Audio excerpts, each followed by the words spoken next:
అమ్మాయిగూడెం గ్రామం రైతు వేదికలో రైతుల నడుమ ప్రజా ప్రతినిధులు, అధికారులు తెలంగాణ రాష్ట్ర ముఖ్యమంత్రి రేవంత్ రెడ్డి మాటలను వీడియో ద్వారా వీక్షించారు. దీంతో రైతులు చిరునవ్వుతో హర్షం వ్యక్తం చేశారు.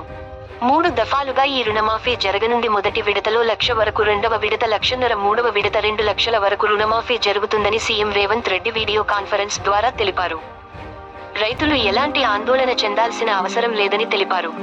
ఈ కార్యక్రమంలో తిరుమలాయపాలెం మండలం ఏవో సీతారాం రెడ్డి, ఎంఆర్ఓ పివి రామకృష్ణ, ఏఈఓలు, కాంగ్రెస్ రాష్ట్ర నాయకులు రామసహాయం నరేష్ రెడ్డి, కాంగ్రెస్ జిల్లా నాయకులు చావా శివరామకృష్ణ, ఎంపీపీ మంగీలాల్, జడ్పీటీసీ బెల్లం శ్రీను, ఉన్నం రాజశేఖర్, కోఆప్షన్ నెంబర్ సైబుద్దీన్, దూదిమెట్ల వెంకట్, మాజీ ఎంపీపీ కొప్పుల అశోక్, అత్తుల రమేష్, ఉపేందర్, రైతులు తదితరులు పాల్గొన్నారు.